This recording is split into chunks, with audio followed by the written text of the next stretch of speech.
Doctor Taher স্বাস্থ্যক্ষেত্রে বিভিন্ন দিক দিয়ে কাজ করার সুবাদে একটা অদ্ভুত অভিজ্ঞতা হয়েছিল। তারপর সেই অভিজ্ঞতাকে কাজে লাগিয়ে নতুন উদ্যোগ শুরু করেছিলাম এই সুজাপুর থেকে।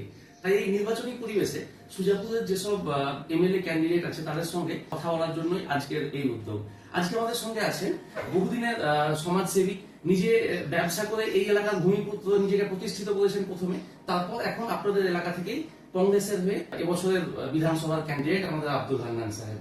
ধন্যবাদ আব্দুল হান্নান সাহেব আমাদের আজকে এই কথা বলার জন্য।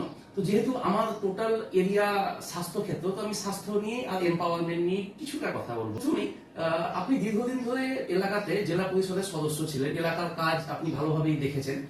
আপনার অভিজ্ঞতায় বলুন যে স্বাস্থ্যের সব থেকে বড় সমস্যা এই মুহূর্তে সুজাপুরের কি? সুজাপুরের হেলথ সেন্টার, যেটা পিএসসি আমাদের প্রাইমারি হেলথ সেন্টার আছে, দেখা যাচ্ছে যে আমাদের নীল সাদা বিল্ডিং তৈরি করা আছে, তার মধ্যে পরিকাঠামোর অভাব। যেমন ডাক্তার আছে, নার্স কিছু আছে, কিন্তু যেটা পরিমাণ দরকার সেটা আমাদের সরকার আছে, বর্তমান যে সরকার, সে সরকার সেই পরিষেবাটা দিতে পারছে না। যেমন আমরা নীল সাদা বিল্ডিং এ, ধরুন সুজাপুর পিএসসিতে যে সমস্ত বিল্ডিং নতুন হয়েছে, তাদের সেই বিল্ডিংগুলোতে কোনো কাজ হয় না, পুরাতন বিল্ডিং এ কাজ হচ্ছে যেটুকু হচ্ছে। কিন্তু এই বিল্ডিং গুলো করা অর্থহীন সরকারের। আমার দ্বিতীয় কোয়েশ্চেন, মানে বিল্ডিং আছে, ডাক্তার যতটুকু যা আছে, কিন্তু তবুও লোকে বলছে কি যে পরিষেবা পাচ্ছে না।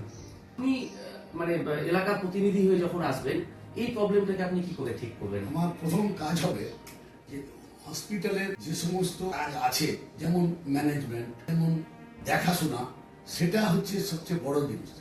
সেই দেখাশোনা যদি না করা হয়, তাহলে ডাক্তার নার্স কিভাবে কাজ করছে সেটা দেখার খুব দরকার আছে। যেগুলো পিএসসি হসপিটাল আছে, তাতে মনে হচ্ছে যে হয়তো 1000 রোগী, কিন্তু ডাক্তার এত কম যে সেই 1000 রোগীকে 1 মিনিট কি সময় দেওয়া যায় না। তাই আমি মনে করি এটার দরকার আছে একটা ম্যানেজমেন্ট, তার দেখাশোনা করার একজন মানে লোক দরকার। তাই আমি মনে করি এটা আমাকে প্রথম ধাপ হচ্ছে স্বাস্থ্য ক্ষেত্রে দেখা গিয়ে, এবং তার ম্যানেজমেন্টের কি কাজ।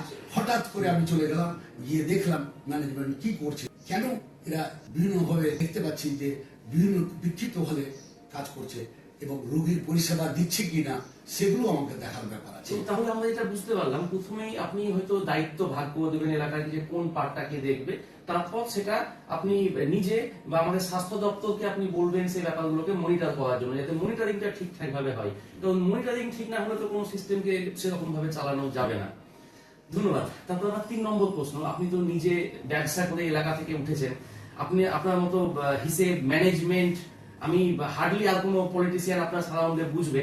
তো সেই অভিজ্ঞতাকে আপনার এই ছোট থেকে একটা ব্যবসাকে শূন্য থেকে এত কোটিতে পৌঁছানোর পর সেই ম্যানেজমেন্টের দক্ষতাটাকে আপনি কি করে স্বাস্থ্য ক্ষেত্রে কাজে লাগাবেন? স্বাস্থ্য ক্ষেত্রে কাজে লাগানোর একটাই উদ্দেশ্য হচ্ছে যে আমি যখন লেবার শ্রেণী থেকে আপ টু বড় বড় অফিসার পর্যন্ত আমি তাদের সাথে ডিলিং করেছি, তাতে আমি দেখেছি যে পরিষেবা দিতে গেলে তার দরকার হচ্ছে তাদেরকে কিভাবে কাজ করছে, কিভাবে কাজ করলে আমাদের স্বাস্থ্যের মানে উন্নতি হবে, কি করলে আমাদের হসপিটালটা ঠিক মতো চলবে, সেটাও একটা দরকার আছে। কিন্তু আমাদের সরকার সেই ম্যানেজমেন্টের কাজটা করছে না। আমরা সেই স্বাস্থ্য ভবন থেকে শুরু করে আমাদের সিএমএইচকে আমি এগুলোর কথা মানুষের কাছে তুলে ধরবো, এবং এগুলো স্বাস্থ্য ভবন থেকে শুরু করে আমাদের লোকাল মালদার যে সিএমএস থেকে শুরু করা ভাইস চ্যান্সেলর, যতজন হসপিটালের সঙ্গে জড়িত আছে, তাদের সাথে আমি বসে ঠিক করব কি হসপিটালগুলো চালানো যায়। এক্স্যাক্টলি, মানে এলাকার ভয়েস আপনি হয়ে উঠতে চান, যে কি প্রবলেম সেটা আপনি নির্দিষ্ট জায়গায় পৌঁছে দেবেন। আমাদের এটাই দরকার বেসিক্যালি স্বাস্থ্য ক্ষেত্রে। আরেকটা জিনিস, গত 5-7 বছর ধরে সুজাপুরে যে পরিমাণে লোক ডাক্তার বা স্বাস্থ্যকর্মী, বিভিন্ন টেকনোলজিস্ট, নার্স হয়েছে, আমার মনে হয় না এমন কোনো গলি বাকি আছে যেখানে কোনো স্বাস্থ্যকর্মী নেই। কিন্তু যেটা মেন প্রবলেম, যে তাদের কোনো কাজ করার জায়গা নেই, মানে রিক্রুটমেন্ট সেরকম অলমোস্ট বন্ধ 4 বছর পরে, বা ডাক্তার রিক্রুটমেন্ট বা নার্স হয়েছে, এবং প্রাইভেট সেক্টরে ওদেরকে কিন্তু এক্সপ্লয়েট করা হয়, যে ঠিকঠাক স্যালারি দেওয়ার কিন্তু এলাকাতে কোনো ব্যবস্থা নেই।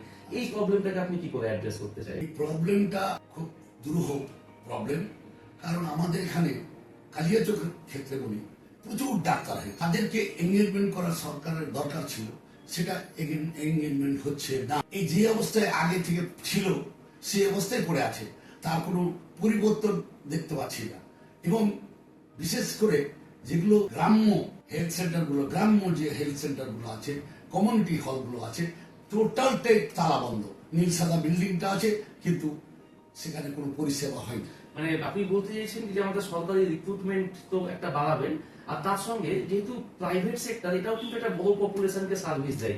আর সুজাপুরের একটা বদনাম কিন্তু আছে, এখানকার বিভিন্ন প্রাইভেট হসপিটালগুলো যখন তখন মানে বন্ধ হয়ে যায় বা নোটিশ পেয়ে যায়, তো ওই সার্ভিসের ওই জায়গাটাকে একটু সুস্থির করার কোনো প্ল্যান আছে? ব্যাপারটা হচ্ছে একটাই, যে এখানে এত নার্সিং হোম গজিয়ে উঠেছে, হয়তো ডাক্তার দ্বারা পরিচালিত খুব কমই হচ্ছে, যেগুলো হয়তো যারা ডাক্তার না, এমনকি অনেক কিছু ধরা পড়েছে যে ডাক্তার নেই, অথচ একটা অপারেশন হয়ে গেল, অপারেশনে দেখা যাচ্ছে রোগী মারা গেল। কারণ এই যে সংস্থাগুলো আমাদের প্রাইভেট হয়েছে, সেই সংস্থাতে সেরকম যন্ত্রপাতিও নেই, সেরকম ভালো ডাক্তারও নেই যে ওদেরকে পরিষেবা দিবে, জনগণকে পরিষেবা দিবে। তাই আমি মনে করি যে এত ডাক্তার আছে, তবুও আমাদের এক্সপিরিয়েন্স ওয়ালা ডাক্তার খুব কম আছে। তাই আমার মনে হয় যে এই ডাক্তারগুলো যদি আমাদের ট্রেনিং ব্যবস্থা করা হয়, সেই ট্রেনিং প্রাপ্ত হয়ে গেলে তাদের সবকিছু আমরা মূল্যায়ন পাবো। আপনি আমাদের শুভেচ্ছা থাকবে, আপনি যে থেকে তাড়াতাড়ি এমএলএ হতে পারেন এলাকা থেকে।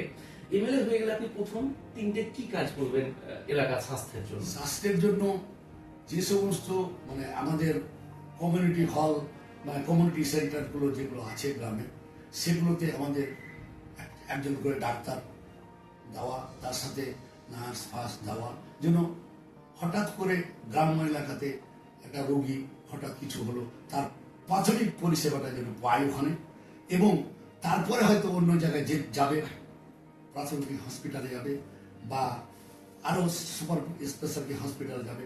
বড় বড় নাম দেওয়া আছে, কিন্তু নীল সাদা বিল্ডিং আছে, কিন্তু তার পরিষেবা হচ্ছে না। সেই পরিষেবার অভাবে রোগী বেশিরভাগই আমরা তার বিনিময়ে রোগী মৃত্যু ইয়েতে ঢলে পড়ছে।